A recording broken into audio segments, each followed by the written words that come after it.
Saturday, it is October.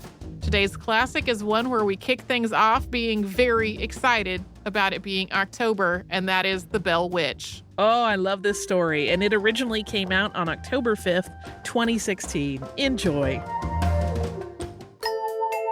Welcome to Stuff You Missed in History Class, a production of iHeartRadio.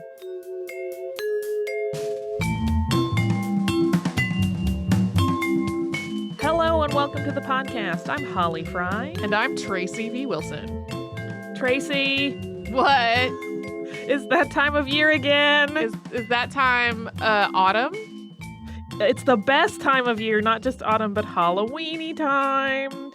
So as we get into October, for any of our new listeners that might not know, we can talk about some fun spooks and haunts and scary stories. We can talk about them year-round. There's no law against it, but we like to get some extra spooky stuff going on here as we get into the Halloween season. We make a special point. Yeah. It's a special enough point that for longtime listeners, last year, when literally the first two podcasts in October were not Halloween, some people got real mad. And today's topic is one that we often get requests for. And it's a little bit tricky, as many stories along these lines can be, because a lot of the information is not just apocryphal, it is flat out made up. But we're going to talk about how the legend of the Bell Witch became a well-known part of American lore. But first, we are going to indulge in the fall fantasy of talking about the alleged paranormal story as it is often told. So the primary account of the Bell family and what happened on their Tennessee land is a book that was written in 1894 by Martin Van Buren Ingram, and it's entitled An Authenticated History of the Famous Bell Witch. But that book was written more than 75 years after the events of the story, and even in the introduction, it kind of sets up this scenario that makes it impossible to refute. Ingram claimed that he was working from an account that was written by a member of the family, William Bell, and that the family had declined to publish that account while any of the involved parties were still living, but that he had come in and, managed to make this deal and promise that he would tell the true story. By the way, that manuscript that he claimed to have used, there's no evidence of it ever existing.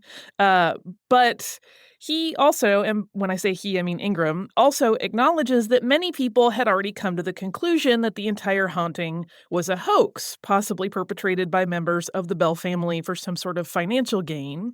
But he dismisses that by describing how William's account was written in an effort to clear the family name and prove once and for all that the whole thing really happened. It's one of those things that once he lays it all out there, like the rebuttal is sort of, nuh-uh.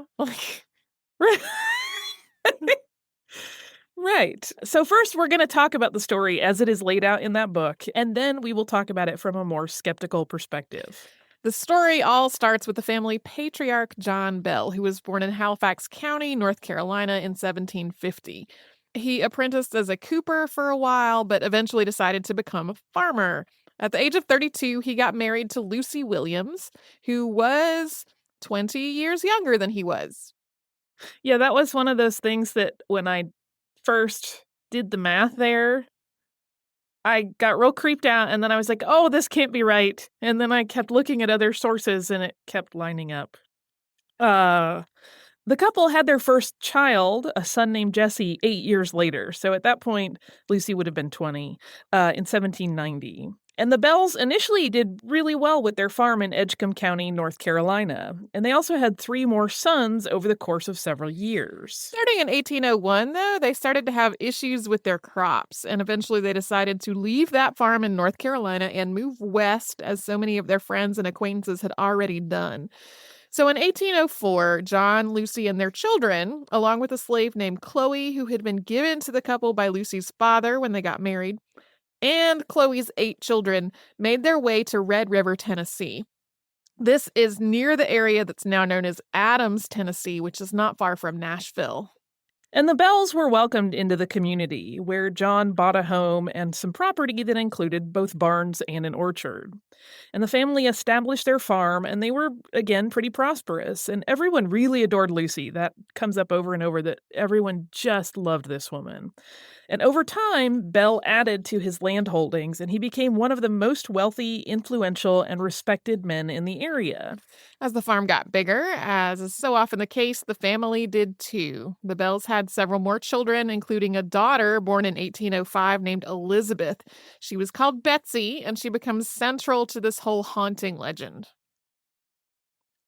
After 13 years in Red River, things started to shift from the happy prosperity that the Bell family had enjoyed up to that point. Initially, the first thing that happened was that John Bell saw a weird animal. He spotted a creature out in the cornfield that he would later describe as having a dog's body and a rabbit's head. He shot at it and he missed, and one of his sons, Drew Bell, saw a massive bird on a fence near the home. When he went to get a gun to shoot at it, the bird, which he thought was a turkey, revealed itself to be a strange bird that he just couldn't identify. Betsy, at one point, was walking in the woods with the younger children of the family one evening when she saw what appeared to be a little girl in a green dress swinging in the trees. That girl was not actually there. And then one of their servants, named Dean, claimed that he had seen a black dog on his regular walks to visit his wife, who was also a slave and was owned by a friend of the family named Alex Gunn. And this dog would allegedly trot along in front of Dean while he walked over to the Gunn home, and then the dog would vanish just as they arrived there. The next strange happening was a variety of tapping noises inside the family home, and they couldn't figure out what the source of these noises was. These noises had actually been going on for some time, and at first they had been attributed to much more ordinary things, like the children being mischievous. But it continued to get more frequent and louder. And there was a faint voice that the members allegedly started to hear. It was too feeble for anyone to make out the words or the songs, but they sounded like they were coming from an elderly woman. And according to the Bell children, their bedding began to be pulled off of them in the night. And they also reported that animals, possibly rats, could be heard chewing on their bedposts, but that whenever the noises were investigated and someone lit a candle or tried to look, nothing was actually there. Then they started to report that they heard what sounded like dogs fighting in the house. And then there were sounds of chains on the floor. And then additional, creepier noises were also detailed in William Bell's account, including what sounded like the smacking of lips and occasional gulping. Those are like the sort of great details for me. Like, that's such a good, creepy noise detail. Like, if you were just lying in bed and you heard what sounded like someone gulping or smacking their lips near you, wouldn't that be delightfully creepy? Well, and at this point, the symptoms of their haunting are kind of like a haunting smorgasbord. It's like we're just gonna have a buffet of For strange sure. things happening, and then we're gonna have new strange things, and then different strange things. Yeah, and the next strange thing was that William recounted that he felt as though someone had grabbed his hair in the night and began to lift him off the bed by his head with it. So this elderly woman's frail voice we've been talking about that had been too faint to make out. Not so much the case when speaking to Betsy. This witch is said to have given some very clear direction that Betsy should not marry her intended, which was a boy named Joshua Gardner. And we are going to get back to that in a little bit. But before we talk about how the family handled all of this wacky stuff that was happening, like Tracy said, it is sort of the haunting smorgasbord. We're going to pause for a word from one of our fantastic sponsors.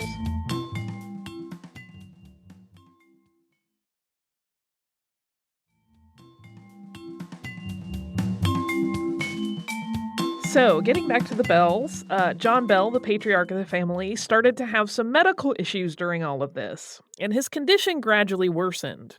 Initially, it was described as, quote, a stiffness of tongue. So when he was having an episode of this illness, he couldn't eat, and he described it as feeling as though a stick was lodged sideways in his mouth between his cheeks, preventing him from eating. So when he would try to eat, the food would kind of fall right back out. At first, John was encouraging the family to keep the strange happenings at the farm and his mystery illness under wraps, but eventually he disclosed what was going on to a neighbor and friend named James Johnson. Johnson and his wife spent a night at the Bell home at John Bell's request, and they were hoping that they could maybe shed some light on the situation and offer an outsider's perspective as to what's going on. And after leading the family in prayer and then retiring to bed, Johnson and his wife witnessed the same phenomena that the Bells had been experiencing, including hearing all of the noises and racket, having their bed covers pulled off of them as they slept. And Mr. Johnson apparently had the presence of mind to try to speak with the mysterious entity, and he determined that A, it was intelligent, and B, it would cease its actions when spoken to, and then C, that John Bell should no longer keep this situation secret, but should seek the help of the community. So a lot of people started going to the Bell home to visit and to investigate this spirit, who at this point people were saying was called Kate. And really all they were figuring out was that Kate really hated John Bell and seemed like basically a gossipy busybody and not an actual problem. Her manifestations did start to become stronger, and it became clear that she was speaking Bible verses and singing hymns. When asked who she was and what she wanted, she replied, "I am a spirit. I was once very happy, but have been disturbed." Later, after she grew more adept at communicating, the spirit apparently said that she had been buried nearby, but that her grave had been disturbed, and that one of her teeth was under the Bell home and she was looking for it. Yeah, there is a whole wackadoodle story about an animal's head showing up and a tooth falling out of it and into a crack in the floor. Um, but we don't know. Well, and this whole thing we were talking about before the break, that was like, and then there were noises, and then there was singing, and then there was levitation, and then there was someone grabbing my hair. I'm like, none of these things are really creepy to me. But then we get to this part where she's like, and my tooth is under your house. And I'm like, all right, I'm out. Out of the story. Ghostly dentistry is where Tracy draws the line. And this witch, though, was devoted to John's wife, Lucy. Just like everyone else, she loved Lucy. And as we said, she had come to be known as Kate. And this consequently has associated her with a neighbor of the Bells, a woman named Kate Batts. And we're going to talk about Kate Batts a little bit later in the episode. And there's even the suggestion that this disembodied voice, claimed herself to be Kate Batts. But whatever her true origin, whether it was Kate Batts or just a mystery person, she became downright famous in the area. And for a time, she almost seems to have been seen as a good influence. People were just afraid enough of her that they lived good, honest lives. According to Ingram's writings, quote, everybody got good. The wicked left off swearing, lying, and whiskey drinking. The avaricious were careful not to covet or lay hands on that which belonged to their neighbors, lest Kate might tell on them. No man allowed his right hand to do anything that the left might be ashamed of. And the story of what the spirit was troubled about, i.e. that lost tooth, among other things, did not stay consistent, though. So later, she told a visitor that she had once had a great deal of wealth, but had buried it, and she would only tell Betsy Bell the location of this buried treasure. She later eventually told several men in the family, as well as close friends of the family, on the stipulation that they give every dollar that was buried to Betsy. And these men went out and they dug in the named spot, which was this very tricky area. I think it was near a stream, but it was there was a lot of heavy rock over it, and they found nothing. And the spirit, when they reported back to the house that no, there's nothing in that spot, the spirit allegedly laughed at them that night and taunted them for being so easily duped. In 1818, as the stories of Kate were becoming a lot more well known in the area, the church excommunicated John Bell. Sometimes this is reported as being due to his association with supernatural events, but there was a more mundane element to the story, which we're going to talk about in a bit. Yeah, and I will give you a slight spoiler alert that for my money, the reason he was excommunicated is way more troubling than any paranormal thing. There was also, allegedly, a notable human visitor to the Bell Farm in 1819. The claim is that Major General Andrew Jackson came to stay, and during the War of 1812, the three eldest Bell sons had served under Jackson at the Battle of New Orleans. Jackson had heard, according again to this tale, of the alleged haunting and even made a joke that the witch must be holding them up when the horses that were part of his travel group suddenly stopped as they approached the Bell farm.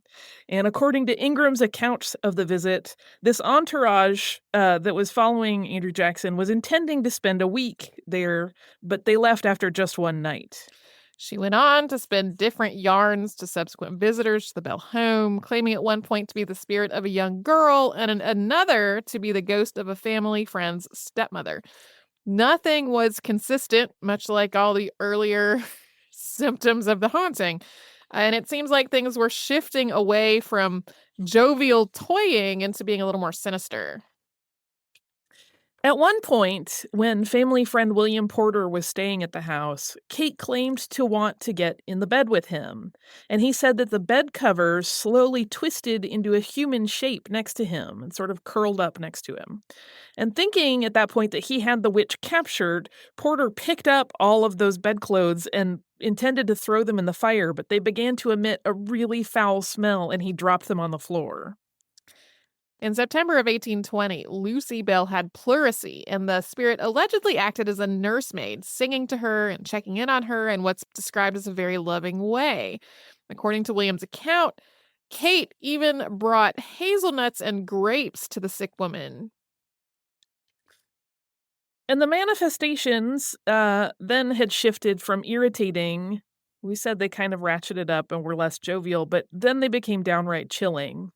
So Betsy Bell began experiencing attacks that harkened back to the descriptions of spirit torture from the Salem witch trials that had happened more than 100 years prior to the events on the Bell farm. She described the sensation of feeling like she was being pricked with pins and as though she was being slapped by a disembodied non-corporeal hand. And her friends actually said that they witnessed welts appearing on her face and saw at times even her shoes being forcibly pulled off of her body.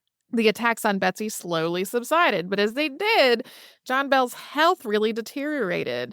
He started having spells that lasted a day or two, during which his tongue would once again seem to stiffen and his face would go into spasms.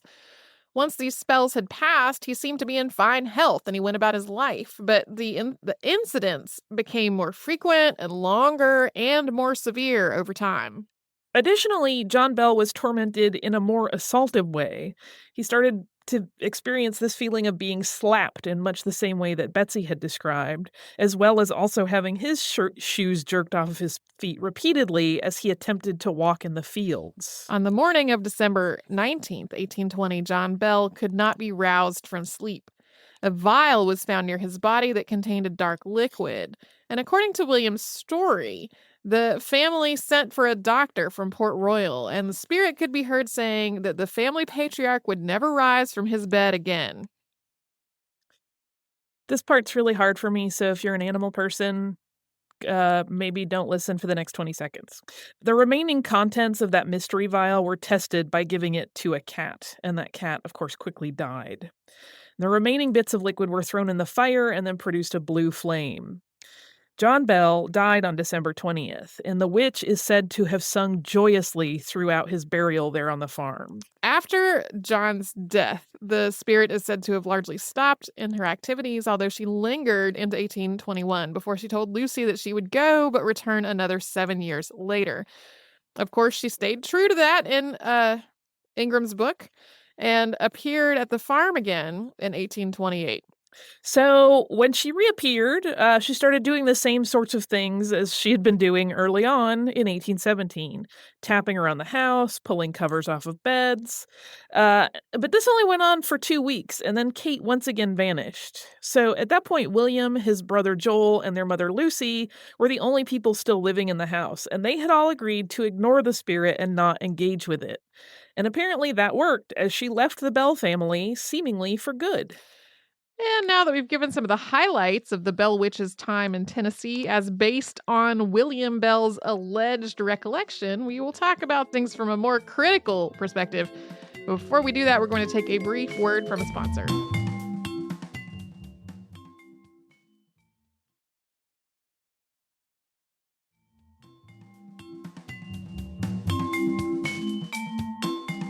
There are a lot of theories about the reality of the Bell Witch and what was actually going on at this farm. If it was a ruse, one of the theories is that someone wanted to break up the relationship between Betsy Bell and her fiance, Joshua Gardner. And if that had been the motivation, the ruse was in fact successful. Betsy was frightened enough by the witch's admonitions against her marriage to Gardner that she broke up with him in 1821. One of the contemporary explanations, and one that we alluded to in the intro to the episode, was that two of the Bell boys had learned ventriloquism when they had traveled to New Orleans on trading trips. And then they had taught Betsy the skill, and the three of them got together to basically launch a big hoax. But there were some times during these events of the alleged haunting when one or the other of the Bell boys was away from the family home. And then there were also times when all three of them were present in plain sight when the noises and the witch's voice were heard. And Betsy was, by all accounts, a lovely girl and very bright as well, who was admired by virtually all of the young men in the area. And there have been theories that a romantic rival may have been behind the hauntings. And while the issues began when she was only 12, by the time she had been moved to break up with her longtime sweetheart Joshua, she was 16. One of the more likely suspects in the whole suitor theory is a man named Richard Powell. Richard had been the Bell children's teacher, but as Betsy grew toward adulthood, he seemed to take a romantic interest in her, and he was also a close friend of the family. And one of the things that makes Powell look so suspicious is that while he did not apparently tell his friends in the area, he was married. His wife Esther was almost 20 years older than he was, and she died of unspecified causes the same year that Betsy finally broke off her engagement to Joshua Gardner. And I just want to note that while this is mentioned in several texts with a citation of the records of Robertson County, Tennessee, I found this little bit of information too late in the game to actually get eyes on those records for confirmation, but it does show up in multiple different accounts.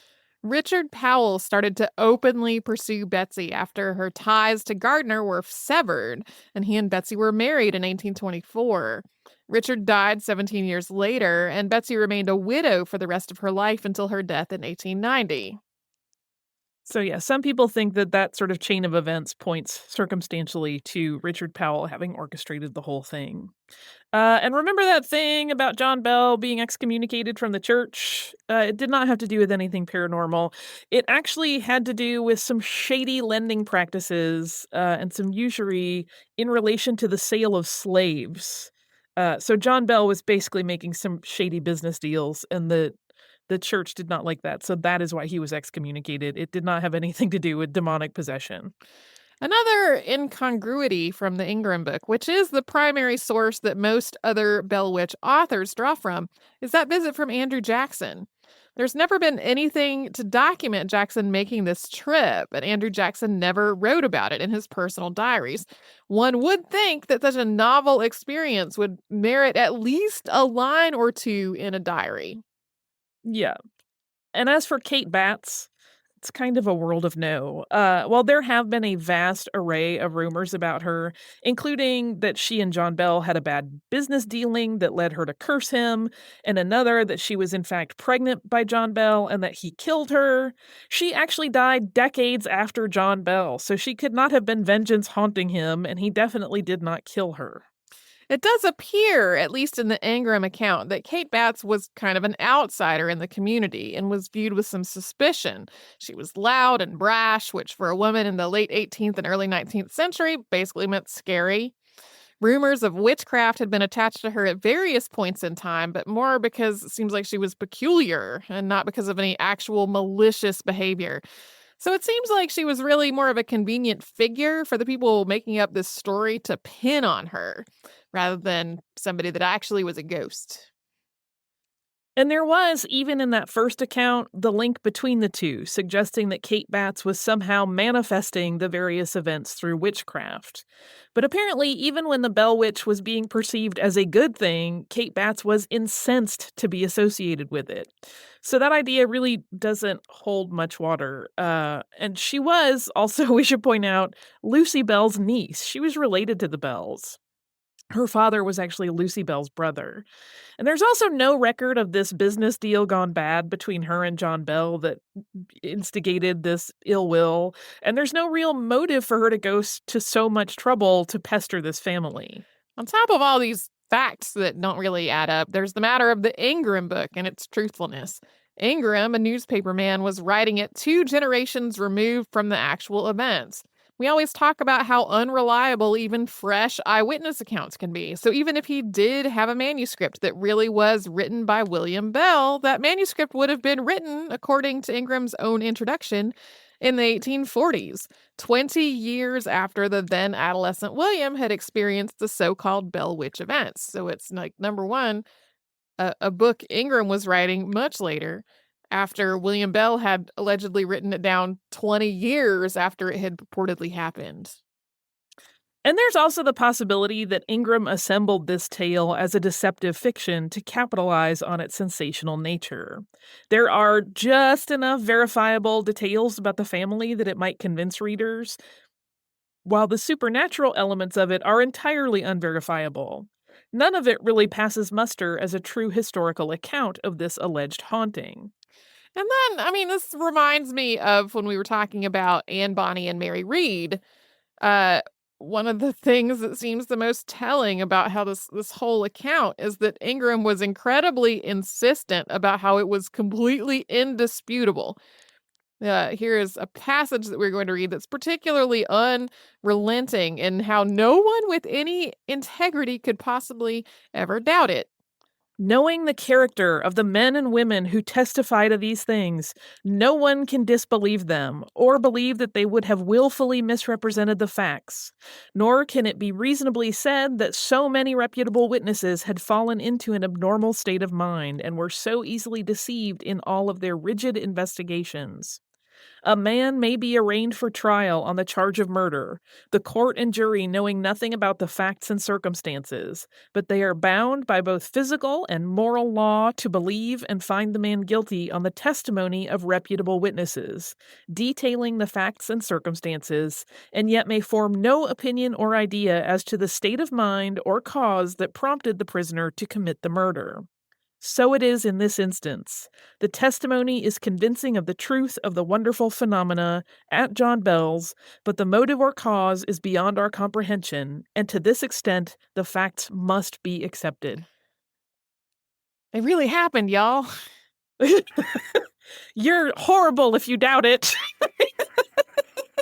Of course, today, the Bell Witch is a moneymaker. People love a good haunting story, so it gets told and retold, and the details shift and change just like gooey ectoplasm. Aside from the dates associated with things like births and deaths, writings about the Bell Witch often are really different in their details. I remember somebody telling me a story about the Bell Witch, I think when I was in college, that had basically a completely different cast of characters. there was even a book written recently by a clairvoyant that dispelled the long-standing myth that the family was cursed, and this instead indicated that the land that they had moved to in Tennessee was the source of this curse. Not only has this story been used as an ingredient in numerous films, but also a variety of, quote, documentary examinations of the paranormal. For a small fee, you can tour the Bell Witch Cave, which is on the property, and is allegedly haunted, possibly by Kate herself. So if you're hankering to try to meet her, you can. It's probably what you're going to see is a cave. Yeah. Yeah, it's one of those things there. You'll have people talk about like all of the various components of it and how, the blue flame. One of the things that's a little more science-based is that when they threw that liquid from that vial into the fire and it burned blue, that could be an indication of arsenic, so that perhaps someone had been systematically poisoning John Bell. But again, it's unclear who might have been doing that, although apparently he was kind of a weasel in some business dealings, so we don't know. But it definitely doesn't, when you really start to look at the facts of things, all of the elements that get sensationalized as super spooky don't really hold up to scrutiny. So that's the scoop on the Bell Witch.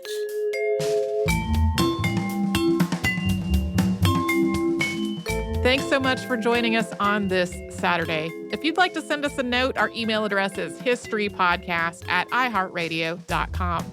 And you can subscribe to the show on the iHeartRadio app, Apple Podcasts, or wherever you listen to your favorite shows.